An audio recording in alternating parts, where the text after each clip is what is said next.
Hi folks, welcome to My Life with Robert Burns. I'm Douglas Mackenzie and I'm in Mauchline, and I'm here with Jim Thompson who's in Kilmarnock. How you doing, Jim? Great, Douglas. Hi everybody. Way back in episode 25, we had a great chat with Cammy Goodall, and he told us a lot about his story, both his personal story and the story of his life with Burns, but we ran out of time. So we're pleased to say that Cammy agreed to come back and continue with the rest of the story. So how are you doing, Cammy? Oh, I'm grand. You'll see I've lost my winter plumage. Well, I think probably we're at the point, Cammy, where we will start to talk a bit about your army career. And maybe you could pick up the story there and tell us a bit more about that, where you went and such like. Aye, absolutely. So, I joined my battalion, the Black Watch, out in Berlin, and this was just prior to the wall falling. So I was out in Berlin from 87 to 89, and as luck would have it, we left Berlin in, I think, round about August or September, maybe as early as July of 89, and then of course the wall came down just about 3 or 4 months after that, which was it's a shame to miss such an incredible moment in history, but just thinly missed it. Being out in Berlin at that time was very, very interesting. Not least of all, I mean, Spandau Prison was still on the go. Rudolf Hess was still an inmate at Spandau while I was there. Checkpoint Charlie was still a live checkpoint. Nobody ever talks about Checkpoint Alpha, Bravo, Delta and Echo, but there were actually lots and lots of checkpoints.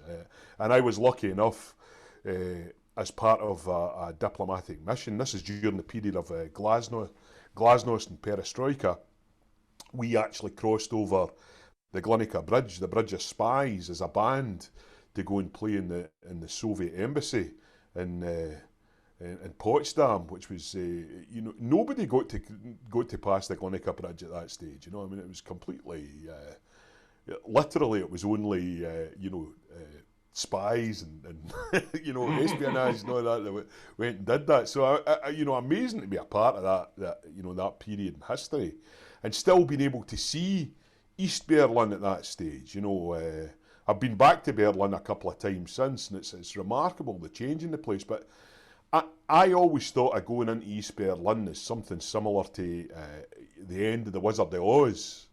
When you're just when it just sort of fades out the Technicolor and you immediately you're back into black and white. That, honestly, it felt like that just as you drove through the checkpoint there, and it just suddenly all the colour drained out of the world. It was it was a bizarre experience. But I mean, Berlin in itself an exciting place, but my band was, I think I alluded to in the last episode, the Black Watch as a regiment was fairly antiquated, and the band was probably more antiquated than any other part of it. My band Sergeant Major was a complete. I now appreciate, because I keep in contact with a lot of the guys, and I do keep in contact with Bill, who was the Sergeant Major at the time,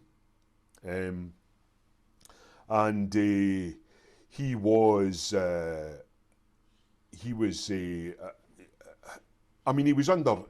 under circumstances beyond his control at the time. He had problems with thyroid and what have you, but he was a very, very angry man, and you had to deal with this all the time.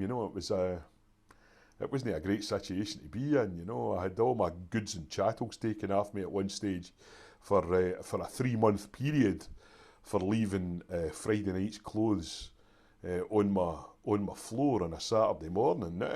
You wouldn't expect to have your room inspected on a Saturday morning, because it was a weekend. But of course the band worked some curious hours, and the band Sergeant Major just took it upon himself to come up into the lines on the Saturday morning, and I had everything taken away, and that was it. I got left with a suit and an alarm clock, and that was it. All the rest of my civilian apparel and the comforts taken away. You think about that sort of thing these days, and it just seems completely inhumane. But you roll with the punches. You roll with the punches. And what role did you have in the band at that time? So I did want to just correct one wee sort of glaring error hanging over for last, from the last episode, because I never actually have played the pipes. That's not to say that I don't want to play the pipes. I've always had a hankering to be able to play the instrument, but I was actually a member during my regular army career of the military band, which is the sort of wind band, with flutes and clarinets and trumpets and so forth. And I was a percussionist to trade. That's what I did. I played the drums, but I also did a good bit of singing and play various different stringed instruments to varying different abilities. I sometimes say in my blurb that I'm quite happy to saw a mandolin in half, because that's about all I do. But it's all good fun. But yeah, after I finished up my regular career, I then did join a pipes and drums, but I was the drum major of the pipes and drums. Right. Being a percussionist, it was because I think it's necessary in an army pipe band anyway. You need to be able to play the drums to be the drum major. They don't just give the stick to somebody that can't do anything else. That's sometimes the case in civilian pipes and drums, but no in the army. Usually the drum major is a very proficient drummer indeed, and I wouldn't pretend that I had incredible proficiency. I've never really viewed myself, to be honest with you, Douglas, as a musician first and foremost. That's never. I always view myself more as a performer, and music was just a vehicle by which I could entertain people, So what kind of events did you play at with the military band? I think because people are used to seeing things like the Horse Guards parade and what have you, Trooping of the Colour and what have you. People seem to have it in their mind that army bands just march about all the time, and really that's only about 10% of what an army band does. Probably the majority of the stuff that I did was playing drum kit. I would say probably about 70% of what I did I was playing drum kit for, and that might be in small ensembles, or it could be a concert band, big symphonic wind bands and what have you. But as small as maybe like a Dixieland jazz band or a German oompa band, we would turn our hand to anything, And certainly, I mean, nowadays in the army, the government are the only people that pay the musicians in the army to do anything. But when I first served in the army, we had what were called Category 4 engagements, which were ones whereby members of the general public could hire the army band to do this or that different event, and some money would go to the performer, some money would go to the bandsons, some money would get kicked back to the government, but a lot of the money went into the pocket of the performer, which was great from my point of view, because I was really the only percussionist in the band, so I got all these gigs. And that was wonderful, but I mean, just in Berlin, I mean, we played Queen's Birthday Parade was an annual event right outside the Olympic Stadium. Played in the Villa Lem on a number of occasions. One good thing about being a musician in the army is you do get to sort of meet members of the royal family quite a bit. And you get to be a bit blasé about it, but I remember we're carrying all our equipment across to play at a garden party in the Villa Lem, and here the Duchess of York, as she was at that time, Sarah Ferguson, she was actually taking a dip in the pool. and we're carrying all our equipment across to the to the marquee to set up for the garden party. She asked us if we could play her some music while she had a swim. You know, but it's daft wee memories like that. There's lots and lots and lots of them. You know, they are fairly constant. You know. Let me guess, it was water music you played, was it? Well, I couldn't get a handle on that. But once we get, you know, as I say, we left Berlin in '89, and from there we moved across to Northern Ireland, Ballykinler, which is down the south of the County Down. Nice place, you know, it's down by the Dundrum Bay with the mountains of Mourne rising up above you. You didn't really get too much freedom in Northern Ireland at that stage to really go and take a look at these places, but you know, there was quite a lot of natural beauty there. But one of the things that we did while we were in Northern Ireland, we went across to North America for a 3-month tour around the United States and Canada. 79 cities in 85 days. It was Wow, quite a schlep. But I mean, that was my first time in the United States, and I saw almost all of it, you know, in one fell swoop. And I think that was the you know, financially the most successful tour that Columbia Artists ever undertook with the British Army. You know, they did a good number of them. I think the last of them were probably in the late 90s, and then they stopped running them at that point. But that was a really good tour. Some wonderful experiences there.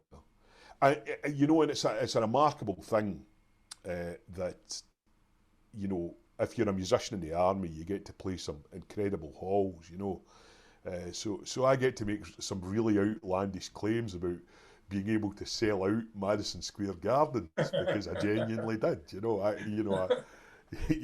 there aren't too many people that could say they've performed on the White House lawn and also in Red Square in Moscow. Done them both. You know, wow. It's you know, it's incredible the opportunities that you know that. So what's the most surprising place that you played? Most surprising place. Do you know? I mean, there's it's quirky things. I think is hilarious. I mean, we did when we were still in Berlin, we did a sergeant's mess party for, I think, an engineer regiment, and they'd set up an assault raft, or a number of assault rafts bolted together, which they floated down the River Havel in Berlin, and they'd erected tentage up on the deck of this, and we're playing Dixieland jazz, floating down the Havel on an assault raft, and all of the diners, they're all in their best bib and tucker, but all with, you know, like life jackets on over the top of it, candelabras, the full bit, and you know, I mean, like the locals must have just been looking out of their back gardens in disbelief. What the hell are these crazy Tommies up to now? You know. But yeah, I mean, the experience is just, you know, they're one after the other, and I think certainly as you know, for a young person, if you're a young person, you've got an interest in playing music and earning money at playing music, I would have no hesitation whatsoever to say, you know, join the forces and Yep. do that. In hindsight, I probably wouldn't stay as long as I did. You know, as I say, I did 2 years boy service, then I did my full 22-year career, and then when I left the regulars, I rejoined and did another 7 or 8 in the reserve. And I don't regret any of it, but after a period of time, everything seems to get a bit blasé. You know, I often tell this story. While we were doing the American tour, with Columbia Artists, we were supposed to get a day off in Richmond, Virginia, and I had big plans for this day off. I was planning to do my laundry, and I was planning to get a haircut. That was my my two things I was going to do in my day. I mean, you know, because like 5 days off in 3 months, you know, I mean, like you had to take care of the essentials, you know. So that was what I'd planned to do, and then at the last minute we get told that, you know, our day off was being curtailed. We now just had the morning off, and in the afternoon we were going away up to play at the White House lawn for the president at the time, George H.W. Bush Senior. And my lasting memory of standing on the White House lawn was the fact that I could actually smell my feet. And I'm thinking to myself, you know, when am I going to get an opportunity to wash my socks? But I mean, that's the thing, is that it doesn't matter what you do for a job. After a while, if it's a job, it's going to become mundane. That's just the nature of the nature of the beast. It's the way it's going to feel, you know. So after that period, how did you then get involved in the tattoo in Edinburgh? Well, I mean, obviously, as a musician in the army, we played on the tattoo all the time, and I think I performed at my first Edinburgh military tattoo. You know, like a full run of the tattoo. My first performance was in 1993. I managed to dodge it for like nearly 10 years of service before before we were on the Esplanade, because for army musicians, they're never actually all that keen to be involved in the tattoo. This seems strange to people, you know, because you're just thinking, why wouldn't you want to be on the tattoo? And it is a dream job for a piper, don't get me wrong, it absolutely is. And I still get a thrill being involved in the show now, and I've been involved with the show for 30 years. But it is an incredible, an incredible entertainment, no doubt about it. Back in '93,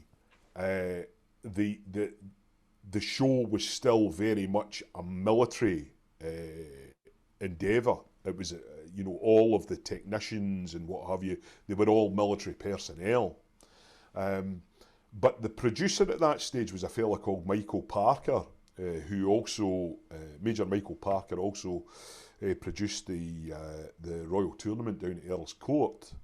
And because he spent the majority of his time down in London, he had made friends with a lot of kind of West End professionals and what have you. And he decided that he wanted higher production values for the tattoo at that stage. So he started bringing in, sound designers and lighting designers and what have you. And for a short period of time, these people were trying to work alongside military personnel. And then slowly the military personnel get filtered out and they were replaced with the civilian practitioners who, someone who belongs to the Royal Regiment of Signals, or the Royal Corps of Signals, I should say, should not, they can make sound louder, but they certainly can't make it better. Do you know what I mean? So, you really need to bring in professionals to be able to achieve that kind of thing. And the sound department in the tattoo, they kept on a couple of military guys for longer than most of the other departments, for the sole purpose that at that time telephony was still a thing. Before everyone had mobile telephones, they actually did used to run physical telephone lines. Mm-hmm. And some of the army guys at that time had experience as telephone engineers and what have you. So they get kept on for that reason. But as telephones became less of a thing, it still became clear that these people were valuable parts of the team because they knew the army, and that's a very important thing when you've got an organisation which is largely army, ran by an upper echelon who have nothing to do with the army, you need someone to be able to, provide that lubrication to stop too much friction taking place. Mm-hmm. So essentially, that's why I get taken on. I was coming to the end of my time, and the last of the army guys from the original military technical team, Bob Mackenzie, he was, he'd been doing it for too long, and he just, he'd been trying to step away for some time, and he said to John Del Nero, he said, "Look, that's me. I'm done. I really do need to go." And John's saying, "Well, who's going to take over from you, Bob?" And he just sort of pointed at me and said, "That daft big bugger there." So and that was it. And I just, So is that your role now, a kind of facilitator? Is it? Aye. So, I would say that's what my role. I mean, you'll come across all sorts of people that will tell you that I'm in charge of the sound and the tattoo. Nothing could be further from the truth, honestly. I mean, the rest of the sound team have experience that's way, way over and above what I'm able to achieve. I can tell you the dangerous end of an XLR lead, but that's that's kind of where my experience stops. These guys really do know their craft. You've got guys on there who work in the West End, year in, year out. Guys who are doing massive events. Michael Flatley's sound guy, he's part of the team. All sorts of people that are really at the top of their game. And what I bring to the team is, an ability to. The backstage area at the tattoo is unlike any backstage area for any performance that you've ever seen. It stretches for very nearly a square mile, So the ability to be able to get your head into the space of a performer and know that when someone's run off with a microphone, this is where you're likely to be able to find it. That's a very valuable skill to have. So that's really where my expertise comes in more than anything. It'll be a bit simpler with your event band. Aye. Well, I mean, like I say, I've had all sorts of bands in my time, Douglas. I mean, I everything from Scottish country dance bands to, this is something that frequently becomes a problem. Because people will phone you up and say, "I want to book your Ceilidh band," and you say, "What do you mean by that? You want to book the Scottish country dance band? You want to book the folk group?"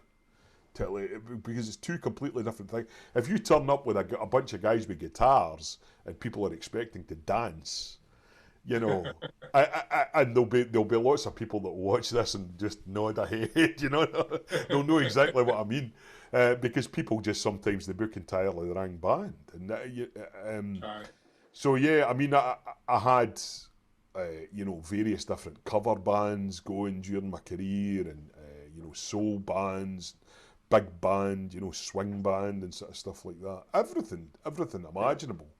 But you always focused on percussion, did you? Well, initially, anyway, certainly. I mean, it was almost always what I was doing was going to be percussion based. But as you get older, I've never lost my passion for playing the drums. My passion for carrying drums. That gets less and less as time goes on. So, the ability just to rock up, have someone hand you a microphone, and away you go. That's going to win with me every time. But I think probably the band that I was happiest with of all the bands that I played with was my folk group Hook Magandhi, which was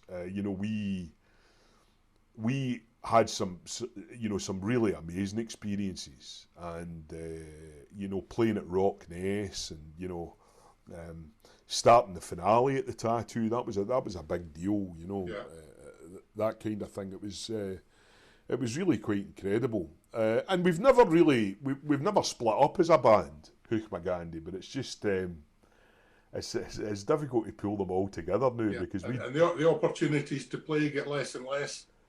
Like, you know, my whistle player, Wee Dougie Twycross, he's down in New Zealand now, which is a bit of a commute.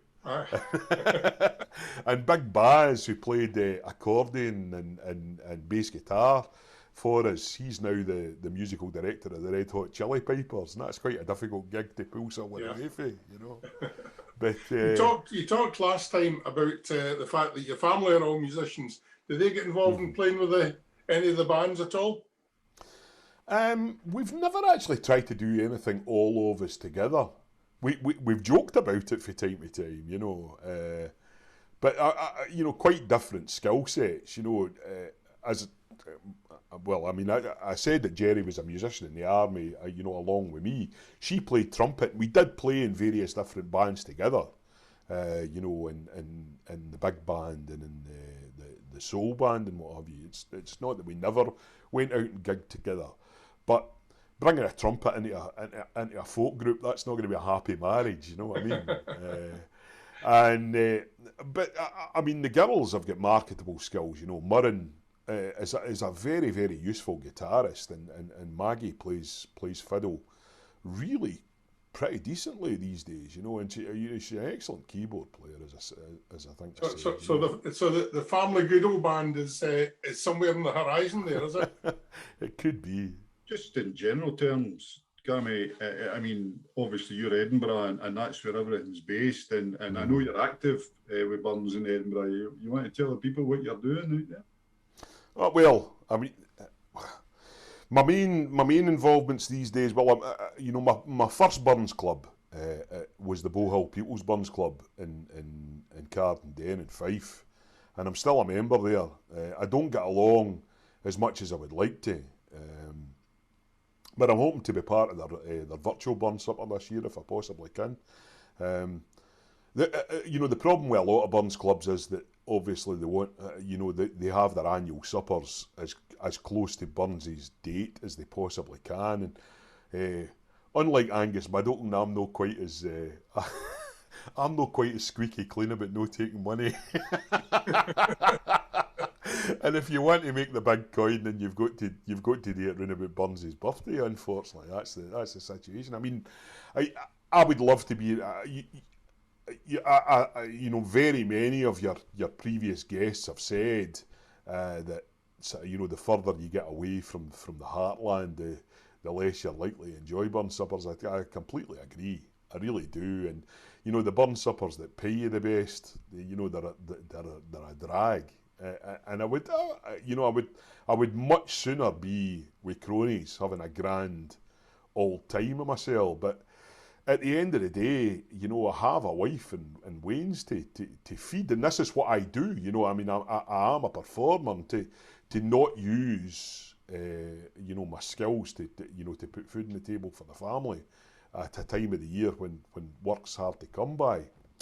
It's a difficult sell, you know, and I've got to explain to the family whenever I'm out the house, you know. So I've got to find a balance at the end of the day. I would sooner just be going along to, you know, to Burns Club suppers and having a rare old time. I can't always do that. But as I say, member of the Bowhill People's Burns Club. I'm chairman of the Edinburgh Burns Club, as I think I maybe mentioned. I'm at present the praesies of the Bachelors at Terboughton as well, which is a wee club that goes on down at the club. And for my sins, the bandmaster of the Cricallan Fencibles. So I'm full thrang with one thing and another. You know, it certainly keeps me busy. But you know, I've thoroughly enjoyed everything that I've done with Burns. As I say, you know, I mean, my experience has stretched for quite some time already. I mean, I am still within the Burns movement. I'm still seen as being a relatively young man. But, you know, I think I've certainly performed at over 500 Burns suppers. And I think I've probably addressed over 1,000 haggis in my life. So, I mean, it's no as if I haven't put in the time. I certainly have. Stephen, I remember a conversation as I walked round Asda one day. You phoned me about, I think it was Halloween, you were looking at a wee project. You ever get anywhere with that? Aye. No, I didn't. Is the long and short of that one, Jim. I, I, I love the poem Halloween. It's it's uh, it's a tricky poem because it's got. Some people say that people don't read it because it's in very, very strong Scots. But there's other Burns poems that are in very strong Scots that you do hear people doing, like the Address the Deal and what have you. Very, very flavoured in Scots. I think the problem is that as well as the poem itself is in extremely strong Scots, and then the footnotes are in the most highfalutin Augustan English. And it takes a particular mindset to have the patience to do the Scots and the English. And I think that's a tricky sell, because a lot of the customs that poem talks about, we have no experience of, and we can't picture them very easily. So what I had planned to do, I wanted to get a good illustrator to produce essentially like a graphic novel of Halloween. And what I would like to do is to do that as a performance work. Actually, present the poem, but I have these images at the same time explaining the poem as it goes along, because it's a tricky one for anyone to get their head round, I think. So I mean, it went on to the back burner, I'm afraid, because I haven't actually found an illustrator that's willing to take it on yet. But my eldest daughter, in actual fact, is a very canny artist, and I have talked to her about the possibility of doing it. And, wait and see. I'm not ruling it out. It's it's something I've still got an eye on, Jim. Well, I've got to say that segment leads us into a position whereby we could maybe get you to recite something of your choice for us again. Aye, sure. Let me think. Well, since we're in Edinburgh, how about I give you the epistle to Dr. Thomas Blacklock? Blacklock is the blind poet. If you've ever been to Edinburgh on a Saturday to watch the football in a beer garden, it was most likely in the Pear Tree House, and the Pear Tree was the home of Dr. Thomas Blacklock, and it's him that managed to eventually. He certainly had a big part in keeping Burns in Scotland. A copy of the Kilmarnock edition gets sent to Blacklock, and him being blind from smallpox in youth, he had Goodall Stewart read it to him, and then of course Goodall Stewart had the dinner with Lord Dare in attendance, managed to talk Burns into coming to Edinburgh to try for a second edition. So he wrote this epistle actually down in Ellisland a little while later. So he'd met with Blacklock and what have you by this time. My reverend and dear friend, wow, but your letter made me vaunty. And are you hale and weel and canty? I ken mysel, your wee bit jaunty would bring you to. Lord, send you aye as weel as I want ye, and then you'll do. The ill thief blaw the hairn south, and never drink beneath his druth. He tell't mysel, by word of mouth, he'd tak my letter.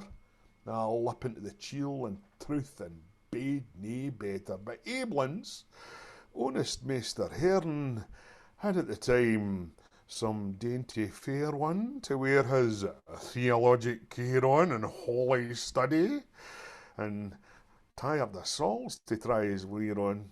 E'en tried the body, but what do you think, my trusty fear? I'm turned a gauger. Peace be here, Parnation quines. I fear you'll no disdain me, and then my £50 a year will little gain me, ye glaikit, gleesome, dainty damies, wha, be Castalia's wimpling streamies, loup sing and lave their pretty limmies, ye ken that strang necessity supreme is mang sons o' men. I hae a wife and twa wee loddies. They maun hae bros and brats o' diddies. Ye ken yoursel, recht proud my heart is, ye needna vaunt. But I'll sned besoms and throw socht woodies afore they want. Lord, help me through this whirl o' care. I'm weary sick wi't later ere. Know that I hae a better share than mony others, and why should I man better fare, and all men brothers? Come, firm resolve, tak thou the van, thou stock a carl hemp and man, and let us mind, faint heart ne'er won the lady fair, wha does the utmost that he can, will whiles dae mair. And now, to end my silly rhyme, I'm short of verse and short of time, to make a happy fireside climb for wains and wife, that is the true pathos and sublime of human life. My compliments to Sister Becky, and eke the same to honest Lucky. I watch she is a dainty chucky as ear tread clay, and gratefully, my good old cookie, I'm yours for aye, Robert Burns.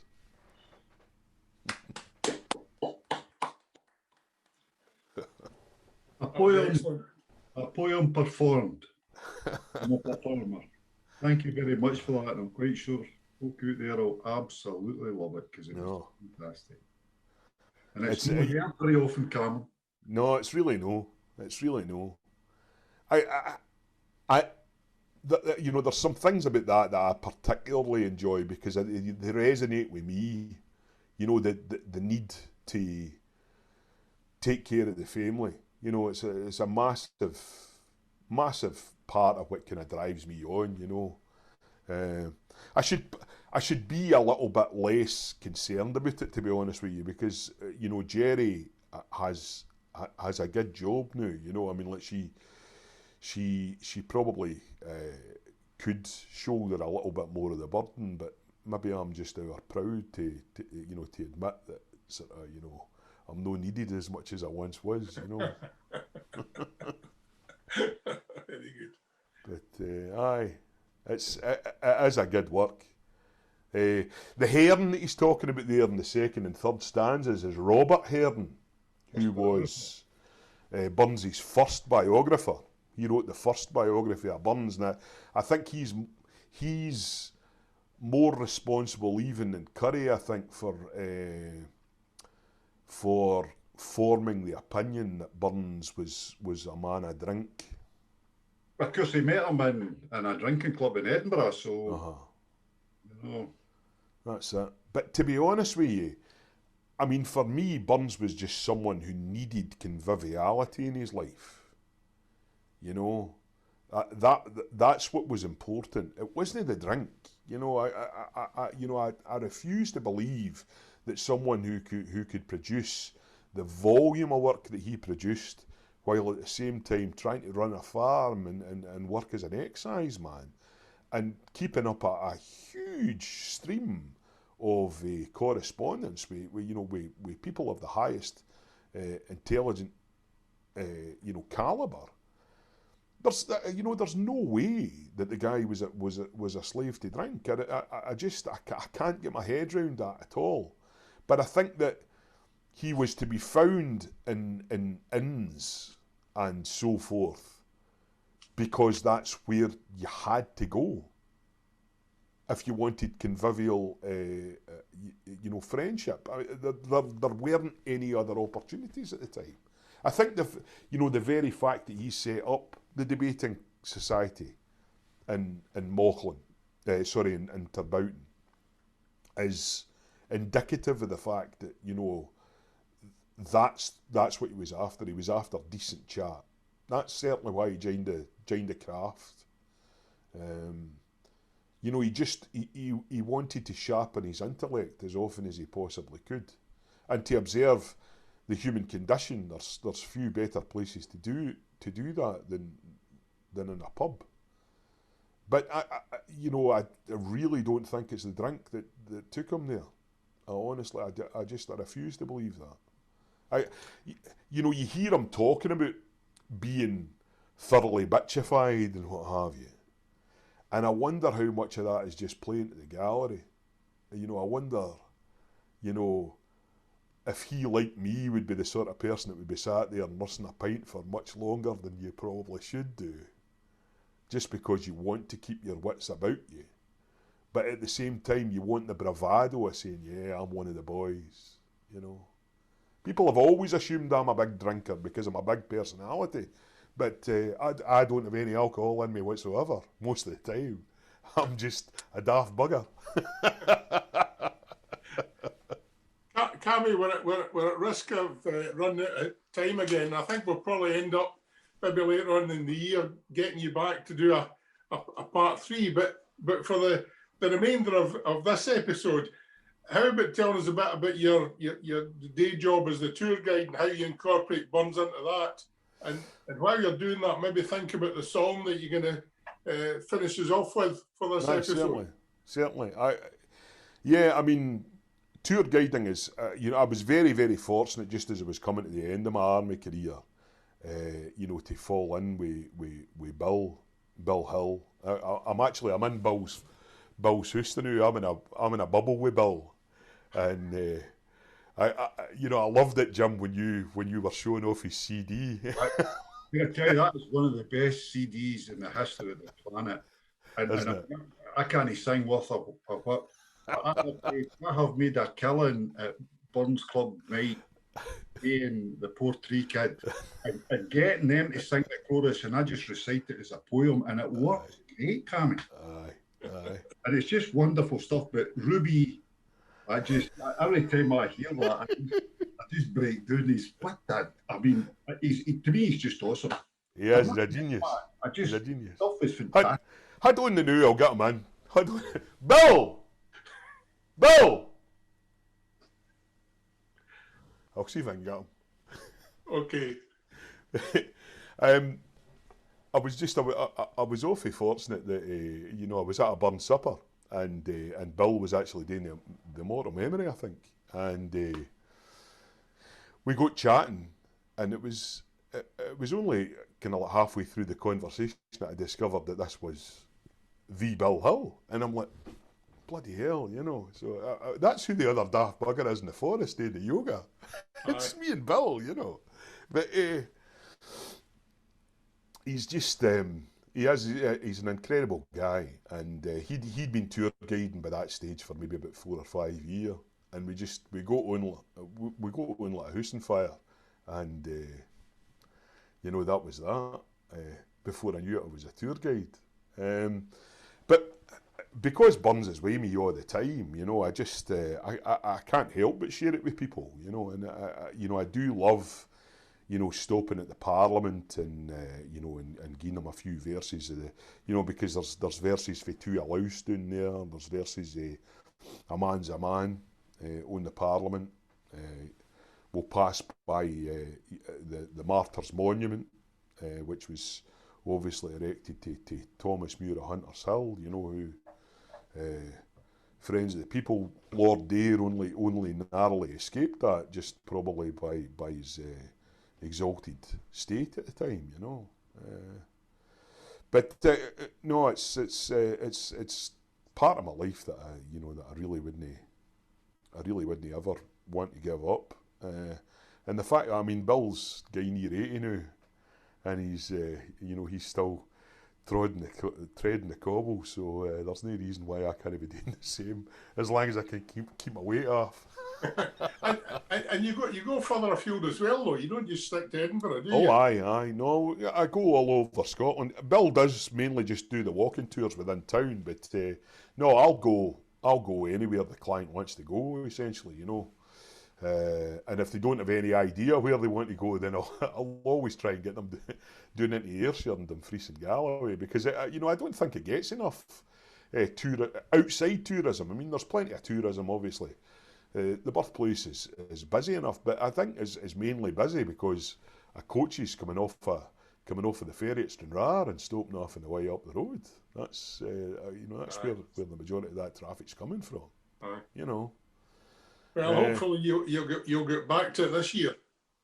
Aye, absolutely. I mean, I dearly hope so. I really do. You know, it's something I really want to do. I miss it. I miss it incredibly, and I miss. You know, I mean, I'm involved in the Taste of Scotland show at Prestonfield, which is a big kind of Scottish extravaganza, but kind of like an updated White Heather Club kind of thing for the tourists. But it's an enormous amount of fun, and you know you've really made it as a singer when you've got your own dancers. There's nothing gives you more an ego boost. Well, talking about being a singer, that gives us a cue for you giving us a song before we wind this one up. Sure. Do you mind if I just start with a wee swatch of poetry before the song? Because I often do this. The poetry's from the Lay of the Last Minstrel by Sir Walter Scott. But I think that it's an excellent introduction to the particular song that I have in mind. Breathes there the man with soul so dead who never to himself hath said, "This is my own, my native land," whose heart within him ne'er has burned when hame his footsteps he has turned from wandering on a foreign strand.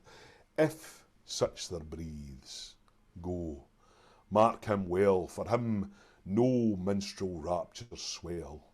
High though his title, proud his name, boundless his wealth as wish could claim, despite those titles, power and pelf, that wretch, consider all in self, living shall forfeit fair renown, and doubly dying shall go down to the vile depths from which he sprung, unwept, unhonoured, and unsung. Farewell to all our Scottish fame, farewell our ancient glory, farewell even to our Scottish name, say famed in martial story. No sacrins o'er the Solway sands, and Tweed runs to the ocean, to mark where England's province stands. Such a parcel of rogues in a nation, what force or guile could not subdue, through many warlike ages, is wrought now by a coward few, for hireling traitors' wages. The English steel we could disdain, secure in valour's station. But English gold has been our bane, such a parcel of rogues in a nation. Oh, would or I had seen the day that treason thus could sail us. My old grey heed had lain in clay, wi' Bruce and loyal Wallace. Ah, but pith and power to my last hour, I'll make this declaration. We are bought and sold for English gold. Such a parcel of rogues in a nation.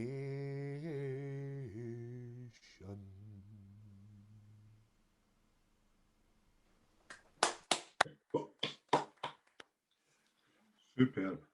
Aye, fantastic. Such a powerful song. You make a great job of that. That's a wonderful song.